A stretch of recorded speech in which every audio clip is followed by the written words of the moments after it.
and welcome to Employee to Boss. I got the great Jimmy Whatley. I had to have you come on, Jimmy, because you took a convict straight out of jail, made him a used car lot, became a multi-million car dealer. So you've got a gift to help us achieve what we want to achieve in success in business. Well, I would say that you may have expanded my repertoire more than it probably should have been, but I've enjoyed helping folks over the years, and that's one of the giftings that God's given me and one of the callings he even puts today. Matter of fact, I'm meeting with a young person today at lunch, and we're going to look at what does that person want to do long term. Yeah, I mean, you don't have a business card that says help people start businesses, but boy, oh boy, do you ever help people start businesses. I try.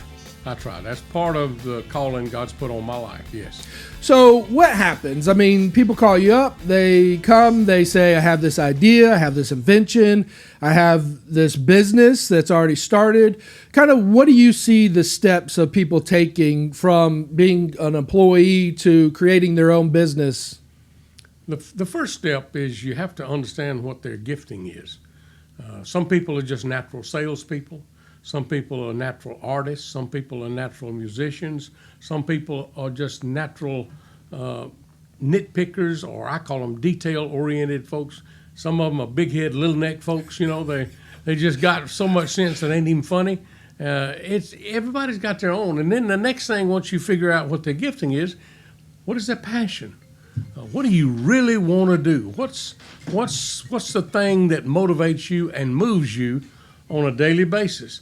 And when you find out, just listening, you say, well, what do you want to do with that? And then they say, I want to go in business. I want to be they don't say a multi-millionaire, but everybody goes in business, wants to make some, in God we trust. They want to make money. Then I ask stupid questions. I said, okay, if you went in business, or if you're already in business, where do you make your money? You'd be surprised how many people that are already in business don't know where they make their money. It's a simple question, but it requires that you understand what your margins are by product and what the cost to deliver that product are. You got cost of goods, and then you got cost of delivery and collection and all those things. So it's a simple process.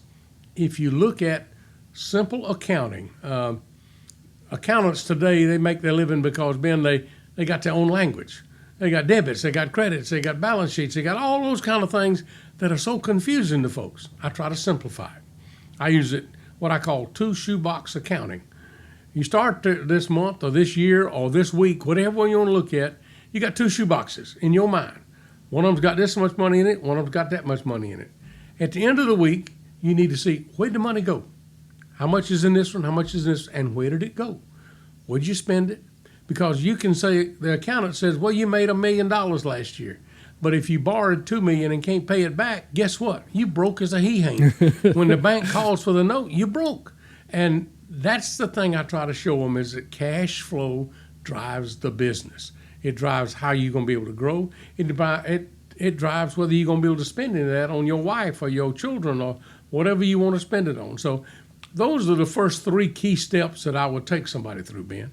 So you said that most people don't know how much they're going to make at market, or how it takes to get that product to market or that service to market. I know for me, I do jobs out of state, so I know that there's travel costs, there's going to be hotel costs. I've even got office costs acquired to managing those jobs out of state. What about when people come in? You said know who they are, know their passion, what makes them tick. How many people have identified that in themselves first? I mean, everybody that comes to me has something they want to do. They got a vision. They got a passion most of the time. And so I just make them articulate it. I need to know that, and I want to hear them say it. It's all of those things, men, are innate in them, but sometimes it helps just to put them on the table. Yeah. This is what it is. Yeah. You'd be surprised how many people have never actually said, I believe that I can sell anything, or I believe that I got to sell a car, or I've got to do this. People hadn't said that. And once you say it, you got it on the table, and then when I give them some advice, it's not my advice, it's their advice coming back to them. Believe it or not, you already have the answers in you. You just got to have somebody help you put it on the table. Yeah, I remember one time I was talking to John, and John goes, "Man, you're brilliant at this. I'm running all these crews, doing all these different things." And he says, like, you are made to manage, work with people, talk with them, get them in the right direction to do what job they want to do. And hearing him say that, I was like, I'm already doing it. But to hear him say it was like, holy moly. And then I'm telling other people, well, this is what I do. This is what I do, yeah. So, yeah, I mean, getting that revelation from somebody or even yourself, I mean, is kind of a huge aha moment, because then yeah, I'm on the right path. I'm on the right course, which gives you wind in your sails to do that passion. That wind in your sails is going to come when the wind quits blowing. I mean, that's going to be important, because any business startup has got potholes in it. It's got problems. And before you know it, guess what? That thing right there, you got to feel, am I right? You get flustered. And lo and behold, you just got to say, yes, this is the right course. This is what my plan is. The next thing, and you hadn't asked for it yet, but the next most important thing you got to do is see if you can get them to put a plan in place. What is your plan? And, a wish is not a plan. A hope is not a plan. A plan is, this is what I want to sell. This is what the customer will pay for it. What's the competition going to be? Who are my customers? What kind of volume can you get? You build a plan, and they look at the Amazons and the folks that go in business for 15 years and hadn't made a profit yet. And they say, I can do that. Hogwash. You can't do that. Somebody's got to pay the bills. And the Bezos put money. Other people invested in it. But in reality, you, unless your mom and daddy or your uncle and your aunt are going to just feed you money for 2 or 3 years till you get on your feet, you need to start where you can have money in the pot at the end of the month that you say, we made that. I didn't spend it. It's an amazing revelation to somebody that says, I got to make a profit. And profit is cash flow, not P&L. I've said this before, but P&L doesn't stand for profit and loss. We don't want any loss. Stands for profit and longevity. You have to have a long-term look at staying viable. If you can't pay your bills, you're not a viable business. Well, I was a subcontractor installing flooring, and I was working for, women mostly, going in, putting tile in their houses. And so I was making money, and then this building came for sale. And I said, I'm going to open me up a store, because I saw other stores. And I said, well, this is how they're successful. And I didn't have the plan. I just thought, if I get the store, I'll be like everybody else. And I didn't put the plan behind it. And I was able to afford it, but it was costly, because the building didn't make me money. I thought if I put a sign out front, people are going to come in and they're going to be throwing money at me. Here. And it took somebody to take the money from them and be there when 1 or 2 came in a day. It's a drag. Right. There's a whole lot more cost than just seeing what other people do. It's kind of like, I want to have a store, but the rent, the insurance, like you said, the personnel, are you going to have merchandise, the lighting, the electric? I mean, electric is way more expensive here than at my house. And those things I was not cautious about, and so I had a lot of losses because I didn't have that plan fully in place. If I were to do it all over again, I would definitely go more on the lines of internet. I would not have a building and do everything on the internet. And you told me something one time we were talking about. I came to you about going into the concrete business, about polishing concrete, which is still in my wheelhouse because it's flooring. But I said, Jimmy, I'm going to spend $50,000 to $100,000 on this tool, on these machines, and I'm going to get all of this work because of it. And you said, well, I don't remember exactly what I said, but how many? I would have said, are you sure you've got that many people that want to buy your time using that equipment? That's right. That's what I said. That's right. And then the other thing I would have cautioned you about, who else has got one of those pieces of equipment? He's had it 6 months or a year and he got it paid for.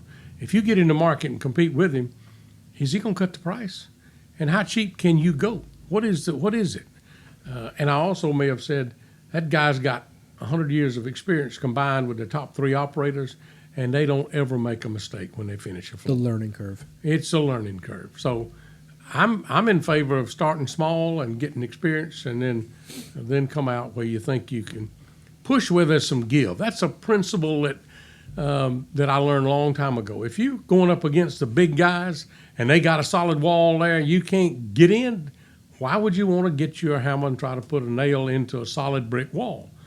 If there's a piece of sheet metal over there that you can push aside, go in there where there's give. Go into that market where there's some room.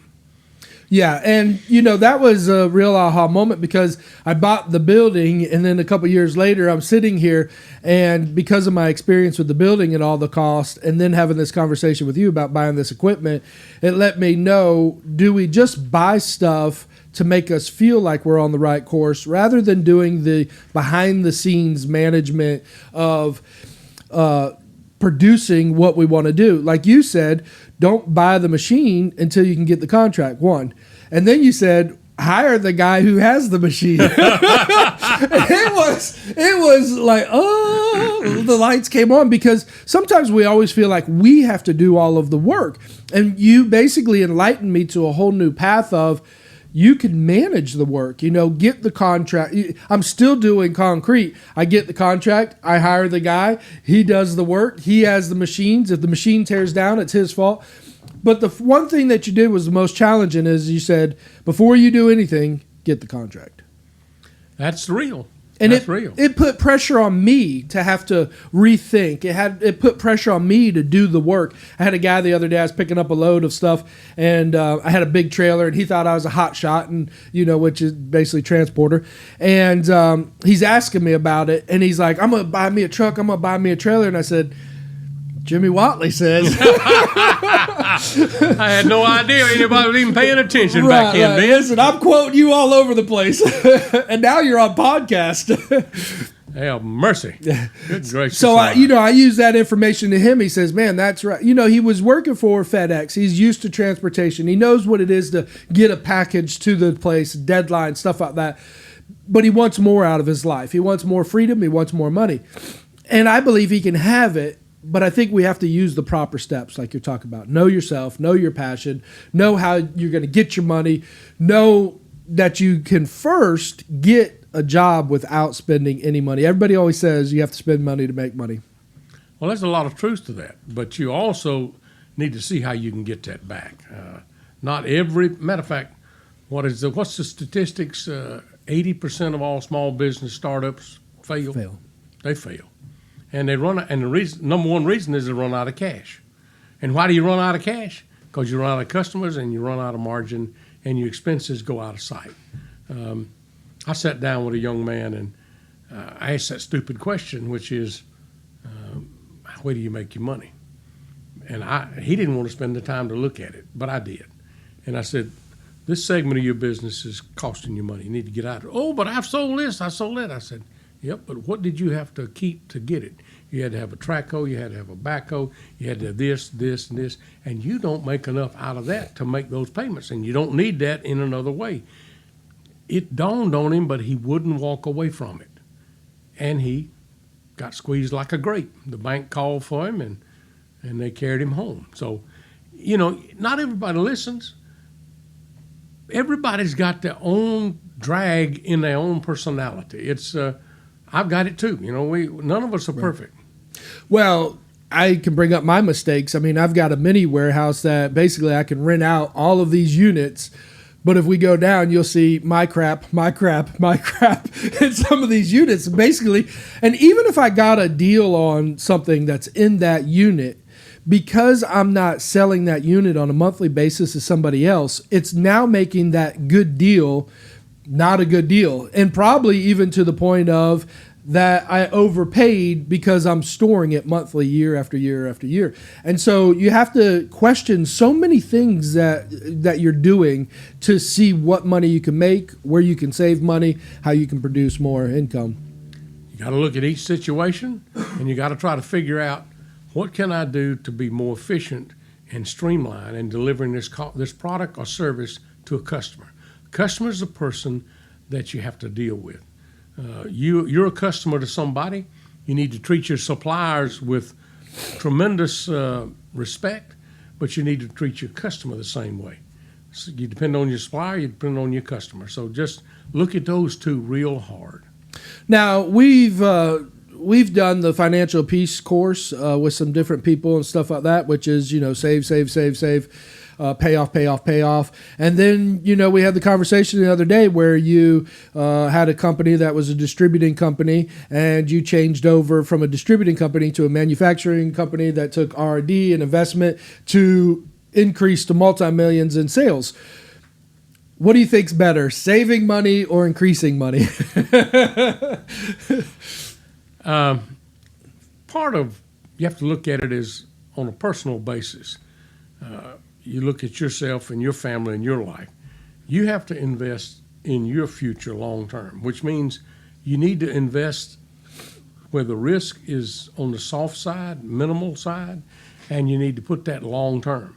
If you're 20 years old and you invest $100 a month, you'd be amazed that that'll make $1 million by the time you retire if you put it in the right vehicle.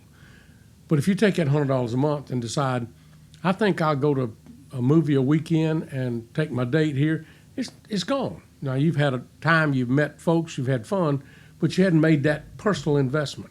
Now, you come back to the business, you've got to, in order to grow from basically $5 million in sales to $400 million in sales, you've got to be able to stand that. You've got to be able to manage it. You need to have people in place that can deliver that.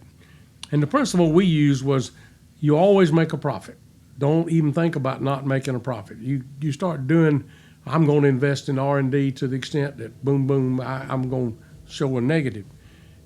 Our principle was if we made $100, we were willing to put 50 of it into the future. That's a pretty high percentage of R&D. Some of the big companies, the DuPonts and the Dows and the real investors in pharmaceuticals, they're in the 8 to 12% range, but they're on a big scale, and they're looking at things that would add to their particular product. So we used that 50% of a planned profit was all we would invest in the future. That means we made a profit every year, and that's the right way to go at it when you're growing. I don't put in. I've never been a part of Amazon and folks like that where they spend 15 years and never make a profit. I can't understand that. That's beyond I don't have that kind of hip pocket. I guess that's what it boils down to. But you gotta make a profit, and then you gotta invest in the future. And to invest in the future, you gotta know what the future is gonna be. And if that calls for a strategic plan, and when you know where you want to go, then you gotta figure out how you get there. We'll probably talk about planning it. I'll be glad to do that. But that's my advice is don't even think about going in the hole. Think about sharing the profit stream into the investment. That's where I'm coming from. Well, a lot of people, when they are new at business, it's kind of like buying that product, that machine, that building or stuff like that.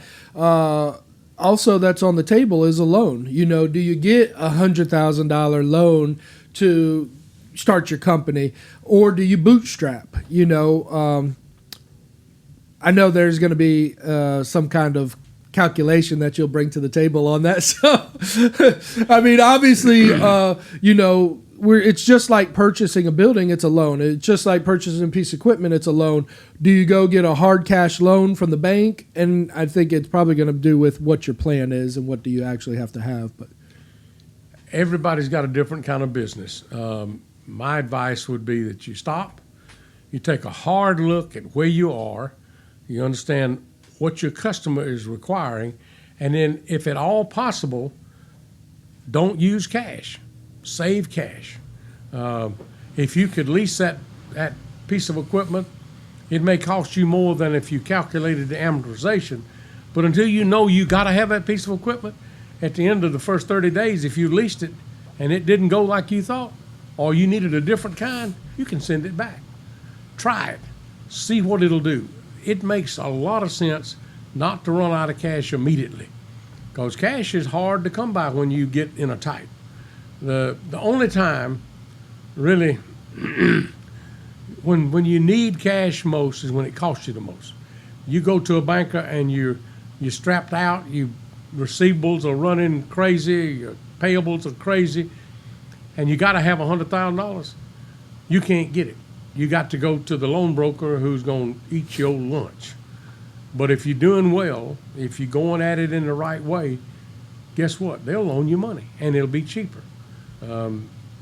When we went through the Jimmy Carter increase in interest rates, we had a member of our board that said to us that interest rates fixing to get out of sight, and we were growing, we could making good money, and so we were able to go to a insurance company that wanted to invest money, and we got a long-term loan from them at the time at a major discount to what was. We didn't need the money, but we could afford the loan, and we knew we had to grow. And so in the future, when other people were paying 20% interest on money, we were paying less than 10. My father-in-law said that houses was 18 to 20% interest That's rate. correct. Yeah. That's correct. Yeah. And he said you were happy to get that interest rate. You wanted a loan. You wanted to sleep in a house. Wow. And because you foresighted it, you saw and you got it at 10%. We had a board awesome. of directors. We had a guy that was in the banking business in Chicago there. And his wisdom was, look, this is what could happen.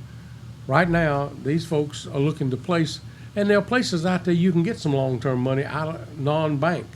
Banks don't generally look at it that way. But it was one of those insurance companies got money, they try to invest it, they buy land, they do crazy things.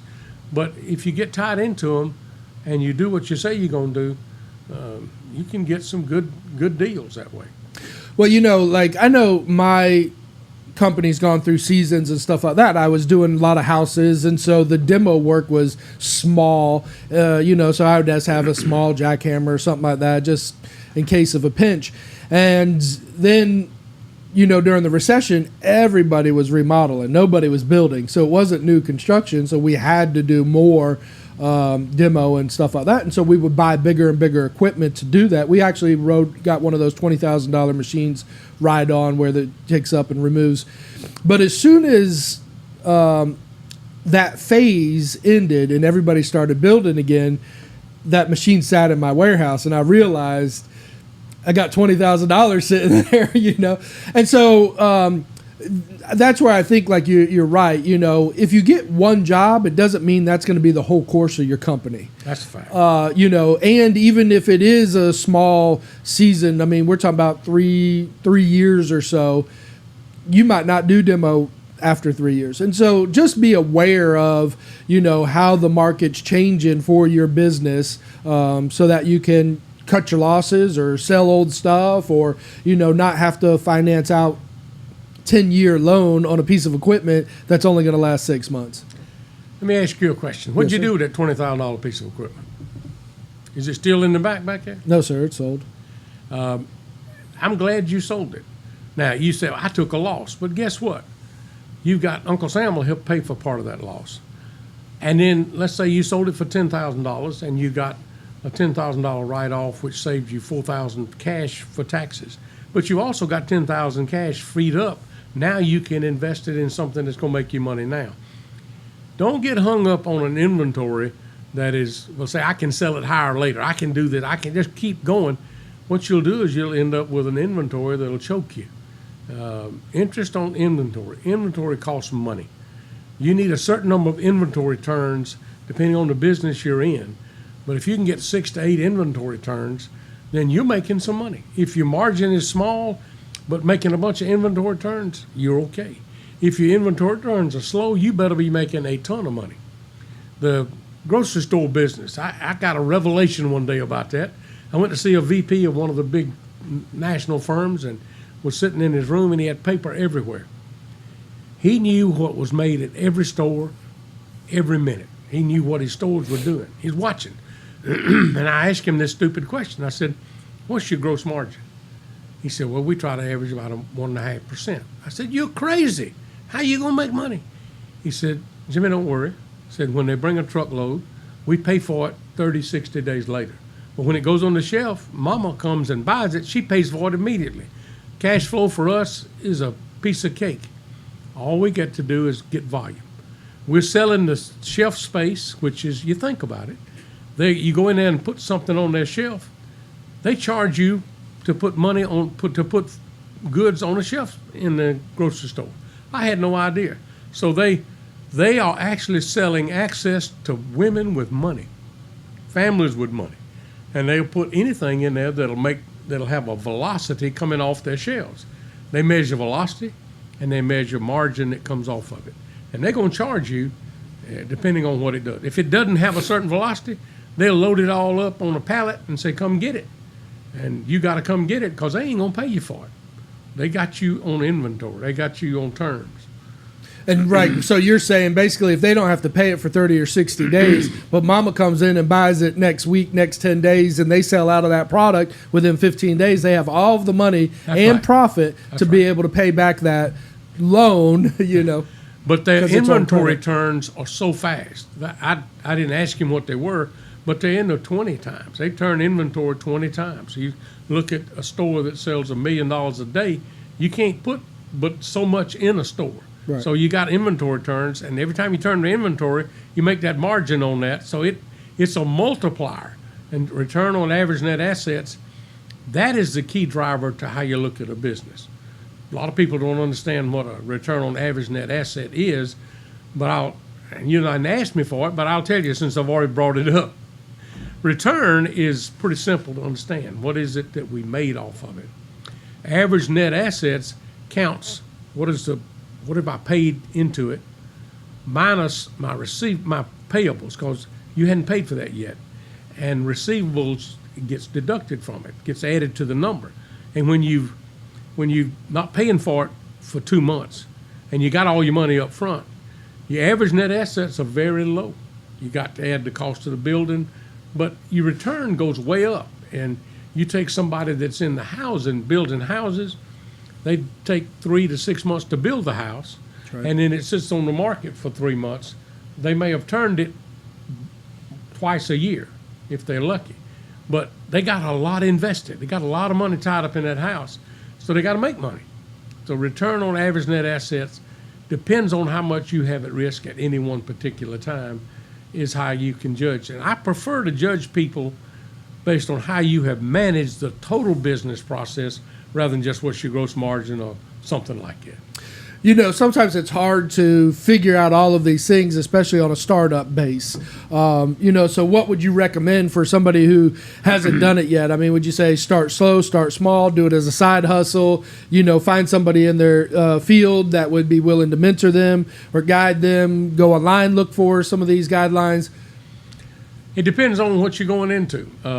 Some of this new stuff, like we're doing I don't know anything about a podcast. I don't know anything about this kind of stuff. If I was a young person wanting to get into this, I'd say, let me find somebody that's doing it. Right. Let me go work for them. Let me learn the ropes. I got to figure out what kind of camera, what kind of microphone, what works.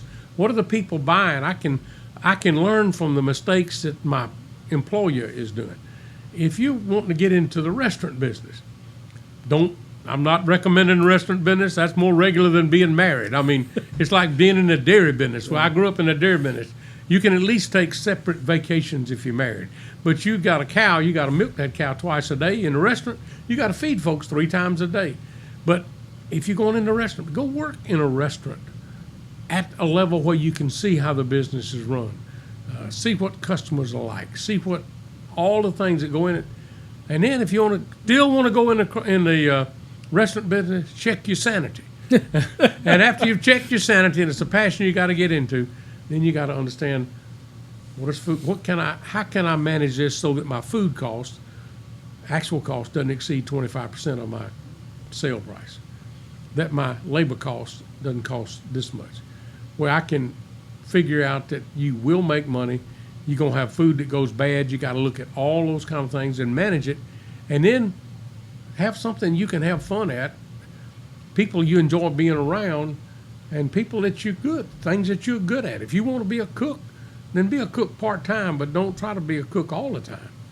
Got to interact with customers, make them want to eat and enjoy that. So those are some of the things that I would ask a person. Yeah, you know, I always tell everybody who's an employee, become the boss at your company that you're at now. You know, if you can help run and manage the company you're at now successfully, then it should kind of be that pat on the back and affirmation that you could do this on your own. You know, of course it'd have to be scalable and stuff like that, but either what if you are the employee, work your way to the boss, and then ask the boss to buy his company up because he's getting ready to retire? You know, that's a real problem with a lot of bosses, is they don't have that exit strategy, you know. So you might even within your company be able to become that boss of that company. You believe it or not, there are people out there with a lot of millions of dollars that want to buy companies that are owner operated, that are wanting to retire, and there's nobody in that company that can step up, that has the resources. If you're running a business that's doing $50 million of sales a year and you're making $1 million to the bottom line, you don't want to walk away from that. You want somebody that can pay you for that. If you're an employee in that company, you can't come up with $10 million cash. Right. But there are folks out there that have that cash, they got the money, and they can come in and buy it, and then you can help manage that company for the investor. There's always ways to monetize it, but you've got to be able to demonstrate that I can manage this company. And your boss is going to be able to see it. If your boss got any sense at all, he's going to give incentives to those people in the company that can deliver for him. And one of the ways that I've suggested people buy companies is that you've got somebody, sell them a piece of the business at a certain percent. Sell it to them at market price. Be sure they put enough down, that means they committed. And then you can finance the other part. And let's say you sold them 10% and you made $1 million. They got $100,000 coming to them, but they borrowed from you. They borrowed there. So you get that 100, you get to keep that, but he gets credit for it being paid back. The more money that man, the more skin he's got in the game, more incentive he's got to make you more money.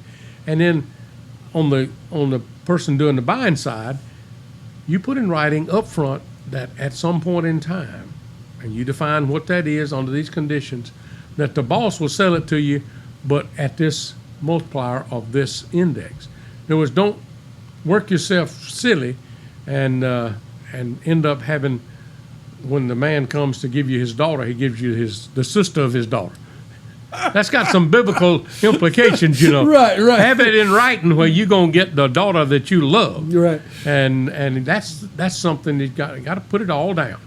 Since we're talking about marriage and stuff like that, obviously there's people out there like myself who are in business and get married, and so now they have to think about the financial aspect of it. You know, it's one thing when, you know, you're making $50,000, she's making $50,000. Okay, we're going to put our money together. We're going to pay for the mortgage. We're going to pay for the car. But it's another scenario when you're starting a business, you know, some because of seasons or, you know, bootstrapping or somebody doesn't pay you on time or stuff like that. What are the conversations that men and women have to have, you know, with thinking about starting a business and company? First thing, you got to be sure that you are passionate about wanting to do it, that you believe this is what God has called you to do in your life, is to service customers and people in this way at this time. Then you've got to be sure that your wife or your spouse sees that in you and that she buys into a certain risk profile. Generally speaking, you got one spouse that's a risk taker, one's not. I don't know why it works that way, but it works that way. Opposites attract. And part of it is a balance. God has given us a balance in our marriage. And so what I try to do with Ann is I try to say, look, sugar, this is something we're thinking about doing. This is where we are. It ain't guaranteed to work. But I'm investing in this young man or this young woman. I believe they can make it happen. And risk something. My daddy said, don't gamble with something you can't afford to lose. That was his advice to me as a young man. If you think about it, he wasn't talking about going to the crap table in Las Vegas. He was talking about gambling with something, your future, your reputation, your family, even your life. Don't gamble with something you can't afford to lose. So when you're looking at your wife or your spouse and you're saying, I want to do this, and by the way, we've saved for 10 years and our retirement, I want to take all of that out and I want to put it into this, you better be doggone sure you can make it happen. And your spouse has to be doggone sure you can, because you are gambling with something that you can't afford to lose, your future. Retirement, what you going to look after when you get old. Because retirement, it'd be nice to have and say that Social Security is going to be here, but people don't live on Social Security much. And I'm not sure we have the political will in this country to do what we have to do to solve Social Security problem. Yeah, from my standpoint, I'm an all-in person. I'm like, so I'd have never guessed that. so I'm all-in person. But what I've found is that all-in isn't always good, because even though I can do my homework, I can think about it, I know the market, I know the guys, I know everything, it still doesn't guarantee me to get paid on time. It still doesn't guarantee me the profits or stuff like that. And I've found, like I say, hey, here's $20,000. We're going to do this. And then, honey, remember that $20,000 I said we were going to do this? Right. I need another 20. And so honestly, I would try to tell other all-in people, pull back a little bit, manage, go 25%, test the waters on a smaller scale. I think sometimes when we feel like we have to go all in, buy the piece of equipment, buy the building, go all in with our money, we're not really being mindful of the other aspect. There could potentially be loss. Here's what I find with people. They get so involved. They see just what they see. They see what's right in front of them. And people normally can't rise above it. They can't get up and look down at this situation because they hadn't had experience at it or whatever it is. I sat down with a young man who was in a business who thought he had to do this, had to buy this trailer, had to buy this, had to buy that. And I asked a few stupid questions. One of them was, have you ever thought about renting one of those things? And have you ever thought about what this might sell for rather than what you're pricing it at? And have you thought about what the what the competition's going to do when you start doing that? And lo and behold, after we once talked through some of the things, he found something he could rent, and he found another way to do it, and he didn't need my investment. And that's the best world there is. So you got to get above it and look at what's possible. So many people don't know what's possible. And if you get to ask the right question, I hadn't thought of that. Oh, my goodness. I hadn't got to hit my head against that brick wall. I can walk around it. Just that simple. That's an analogy, but it's that simple sometimes. 5 top questions somebody should ask themselves to get above a situation. I've never thought of that question. First thing I would do is I would want to know exactly where am I on all these issues. Then I would start saying, what are the problems that I think I got to fix? And then this is the key. What options do I have that I see that I can solve each one of those problems? You got to look at options. People don't see, by getting above it, you see options. It's kind of like the analogy would be, how do you go to Albany, Georgia from here? You ask most people, they say, you got to go to Tifton, turn over on 82 and drive. Folks don't know that you can go through equipment and turn off and go on there. You can go this, you can get on 94, you can do, or you could go all the way to Tallahassee and say, I'm going to eat supper there and then I'm going up. You can go a blue million different ways. And most people are blindsided. They don't see the options that are on the table. And then sift all of those through.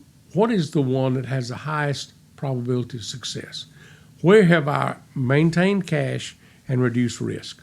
If you can find that sweet spot, then you don't need the 5 questions. The 4 will do. Thank you so much for coming in, sharing with us, helping us go from an employee to boss, taking these calculations of questions on a personal note, and not being so rambunctious to say, I've got to be this way, but look for options. The last piece of advice I'd give you as a person out there that want to go from employee to boss is think about the business you're in from the boss's perspective and say, what can I do to help my boss be more successful in this business from his perspective? And then when you start thinking those things and start bringing solutions to your boss, then you might be ready to step out and dig your own hole and pour concrete in the bottom.